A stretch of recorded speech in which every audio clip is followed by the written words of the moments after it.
In 1817, Thomas Hanson and his 18-year-old wife Elizabeth had Hannah, the first of their 11 children, and they celebrated the event by planting this Norfolk pine right here on the site of their tiny little house overlooking Rangihoa Bay. So with 11 children, Thomas had to be an enterprising chap, so he helped the local missionaries with their cattle work and building projects. And today, thanks to another local entrepreneur and his team, this pocket of paradise is being preserved for future generations. Hi, my name's Peter Jones. Welcome to the Landing. We've got 1,000 acres here in the Bay of Islands. My job here is to look after the development of it. I've been here now for 14 years, and over that time we've developed the residences you can see behind us, the jetty we're on, planted over 1 million plants, and put in a vineyard. The first of the houses that we built here was the boathouse, which you can see directly behind me now. That was the original shearing shed for the farm, and because there were no roads out the peninsula, all of the wool needed to be barged on and off the property. One of the properties here sold to an American called Steve Gabriel, and on behalf of Steve and his family, we built the Gabriel residence, which is the long brown one up on the hill there. It's used a lot by the Gabriel family, but it's also available for rental accommodation when they are not in residence. And finally, about 12 months ago, we finished the Cooper residence, which you can see on the top of the hill behind me. That's been designed and built for Peter Cooper, who is the owner of this property as a whole. Incredibly beautiful piece of land, and one of the challenges that we've had the whole way through is really not to muck that natural beauty up with an appropriate development. And it really is a beautiful and quite special project. The vineyard is nurtured by Keith. He's a local who understands this place and these vines, and frankly, loves it here. So Yvonne, this is the Chardonnay block. We picked this on March the 6th, and as you can see, the leaves are starting to fall off now. We're ready to prune. So I'm curious, the name The Landing, where does that come from? The property here is both sort of major seafaring races that have settled New Zealand. Chose this part of the Bay of Islands as one of their very first landing points where they settled, and particularly where they commingled and learnt to rely upon each other and trade with each other. So it really has been an important landing place for the early New Zealand bicultural society. You know, we're a custodian of that history, and the grapes are a part of that now. Between the two of you, what makes this piece of land so good for growing great wine? As with everything, I think it's a combination of a whole lot of things. Great aspect of land, gets a nice sea breeze coming through, and we do get a bit of moisture up in the north, and so that breeze allows things to dry out. We did a lot of research, and this was one of the first bits that we thought we'd try. And some big piles of posts sitting there. Yeah, posts, we're looking at expanding, probably quadrupling the size of the vineyard. I think we'll end up with about 10 hectares in the end. Well, you've clocked up some pretty hefty awards so far for the Chardonnay, I know that much. Yeah, a couple of gold medals at the International Wine Show and a number of silvers as well, so we're very happy with it. Yvonne, have you tried the Chardonnay? No, but I'm looking forward to it. Right, let's go. All right, where are we going? Over here. Okay. We'll sit on these crates. I'm a good crate sitter. I'll tell you what. Beautiful colour. And it smells like pineapple and fresh, sort of toasty oak, nutty characters in there as well. It's really started to come out in the bottle in the last few months. It's really started to open up. It's quite spicy. Yum. And sort of citrusy characters in there as well. You know, grapefruit, mandarin. Wow. It's really... What do you think of that? I love it. Great, isn't it? It's quite lip-smacking, you know, the acidity's quite high. It's really fresh, because, you know, some Chardonnay can be a bit flat. Yeah. You know, a bit kind of one-dimensional. But this is just... I think it's got quite good complexity without relying on ripeness. It's got quite an understated and complex character, and I think that'll come out again in the next few years. Okay. I think this wine will keep very well. Wow. It won't keep very well in my house, I can tell you that. We're very pleased with it, and a lot of credit to Rod in the way that he crafts the wine once Keith's done his work and we've put it on the truck. Really, we put our faith in Rod completely there, and he never fails to deliver. Hi, I'm Rod McIver. We make the wine for the Landing here at Marsden Estate. The thing I love most about Northland is the people that are here. There's a really unique blend of people from all around the world. The other thing is the climate. We don't tend to get too many winters, and coming from Wellington, that's a real bonus. So for you as a winemaker, a long-term Northland winemaker, one of the icons, Rod. Well, thank you. It must be quite heartening for you to see someone developing to that scale and feeling so good about the potential of this region. It is, and if you look at the first grapes going into Kerry Kerry in 1819, so we've been a little bit slow, but I think that point's turned now, and we've got the Landing and quite a few other guys that are planting on those coastal blocks, because it's taken a while to establish the best areas for growing grapes. So with the varieties we're getting, the Pinot Gris have got an appley, peary character to them, quite open and lush and opulent. The Chardonnays tend to have a more citrus and maybe melon complexity to them. We noticed that they're quite spicy too. Yeah, they are, and I think it depends on the site. The clay seems to impart so much richness to the fruit. And is that why the Syrahs from Northland that I really like have that richness, a kind of a meaty character to them? We've got old school and the new school coming together. So we've got the old world as far as the varietals of character and grapes, and we've got the new world way of making them and growing them, which makes something totally Kiwi. Do we get to try it? Only if you're good.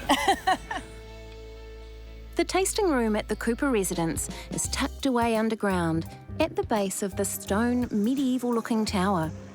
The view from the top is breathtaking, across the islands and also out to the vineyards on the hills behind. This is amazing. Far out. It just kind of goes on forever. Doesn't it?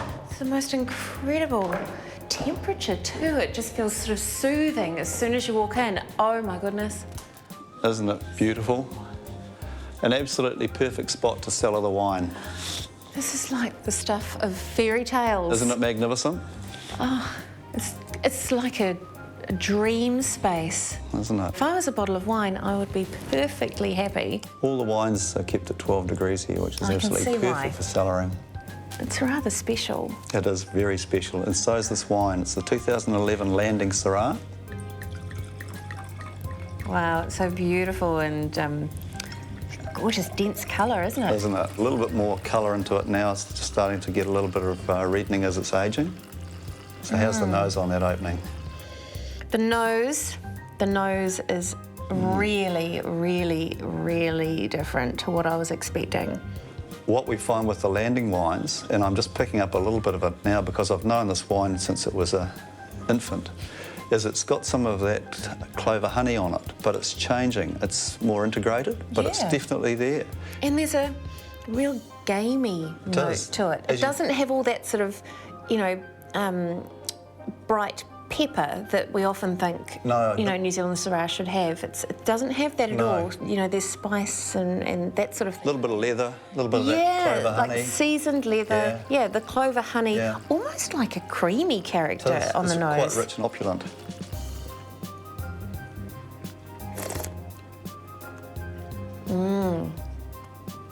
Yummy. You're expecting it to be quite soft and subdued, but it's really fresh. It does. The acid's really bright and... It's got some lovely acid, and that's why I think that wine's got a long way to go as far as cellaring. I think that's a good example of what Syrah can be like in the north. It's a really exciting wine. I think they should be very happy with us. Are you really happy with it? I'm very happy with it. I think I've got the best job in the world. No, I've got the best job in the world. No. You wanna... Cheers. I was going to say, you want to arm wrestle? This chap, however, thinks he has the best job. Caleb is in charge of the regeneration of everything that's not grapevines on the property. All the native plantings here are your responsibility. They're they're because of you, Caleb. Originally, yes. We did start the planting here in 2000 and it's continued on from there. So how did you get all the seeds, all the plant material to even begin a nursery like this? Well, we head out on the site and collect the seed, and we like to eco-source. So everything's grown from the region and from the peninsula mainly. Tell me about the types of plants that you're growing here in the nursery. Over here we've got a lot of Manuka and Carnuka, which is your sort of baseline plants for revegetation. We've got a lot of wetlands here, so we've got a lot of wetland species as well, you know, your flax, cabbage tree, epidasmias or oi, those types of things. You're all doing very well. They are. Yeah, when you're down here by yourself, you start to talk to them a little bit, you know. But it's all good. Do you sing to them? No. If you sing to these ones, they might grow a little faster. Yeah, they're doing pretty well. In terms of looking after guests, these ladies are a formidable team. Sarah and Mel make sure that everyone who comes to stay here is happy. Yum. So things look really different here, I imagine, to what they looked like when Thomas and Elizabeth were here with their 11 children in 1817. Very different now, isn't it? It is. We have a 2-bedroom, 4-bedroom and then a 5-bedroom up with the Cooper residence. Right, but the property down here, right next to the water, even though it's, 2-bedroom, it looks like there's a lot of space that you could actually entertain a whole bunch of people if you felt like it. It is. It's set up to entertain sort of 20 or 30 people. There's kayaks and paddle boards and fishing if you want to, just off the jetty here. There's some fantastic walking tracks, particularly the wetlands is one of my favourites, which takes about an hour. And they can also be mountain biked as well. We've got mountain bikes at each house, and so those tracks, we have a little map so that people don't get lost. It must be the coolest thing, though, to be able to say to everyone that comes and stays here, you know, and guess what, you know, we make our own wine. And the grapes are just over there. A lot of the guests actually are really interested in the wine, and any guest that stays here, our wine is complimentary for them for their whole stay, and then we also quite often give them wine as they leave. But the wine does become a big part of it, and also part of that story about eating, you know, out of the vegetable gardens and from the sea and all those sorts of things. It sort of all connects together once you've got the wine in there as well. Do you have a favourite? Like, what's your favourite out of the Syrah and the Chardonnay, Mel? I've never been a big Chardonnay drinker, but I particularly like the Chardonnay. Having said that, I really enjoy the Syrah as well. So. Unlike Mel, I've always been a big Chardonnay drinker. So. Me too, I know. I don't understand these non-Chardonnay drinkers. What's that all about? So Syrah and Chardonnay have always been my, you know, 2 by choice, so I'm quite happy. And if there was one word that the both of you could use to describe the feeling that you get when you arrive here. Sorry to put you on the spot. I find it quite spiritual coming here. I feel very calm as soon as I go through those gates. Everything that we try and do, you know, we aim to be exceptional. The day is drawing to a close, and what better way to celebrate than with some lovely Landing Chardonnay, some fresh local produce, and the view from the Cooper residence over the Bay of Islands. If he does expand, You're a tad clever. Gentlemen, Gentlemen. extremely good health. Cheers to you all. Sarah? And our lovely lady Sarah. Thank you, Sarah. So how does it feel as a team knowing that you're helping preserve and progress this land?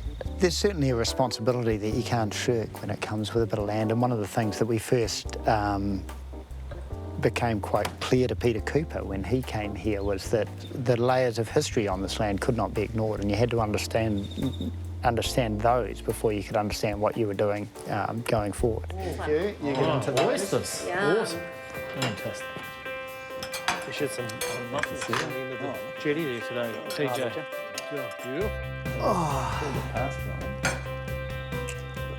Okay. Beautiful. What's your favourite part about being able to work up here? It's just about making the best wine we possibly can here. Yeah. And couldn't ask for more. Having fun while you're doing it. Having fun while I'm doing it. And also, you know, I mean, what a place to work. Really, you couldn't dream of a better environment. Sarah, what do you think? I sort of get to be on the good end of it in terms of, you know, hearing and seeing people's reaction to the property, not just the resident houses, but the whole property and the vineyard and the wine and every element of it, really. I'm green. I'm dressed in green with envy. Yeah. For what you guys get to come out and do every day. It's not all pure and skill. So, yeah. No, it's not. I'm just going to say it's taken a long time. It's a lot of hard work. And I'm sure a lot of mistakes were made along the way. You learn. Sometimes the outboard motor doesn't work. With the expansion of the vineyard that we're planning now, Northland's a challenging place to make wine, and so we will make some bad calls on the way through, but they will turn into good calls because we know what we shouldn't be doing. Well, I think we should raise a toast to some interesting decisions, rolling things out, seeing how it all goes. Cheers. To interesting decisions. To interesting decisions. Interesting decisions. Cheers.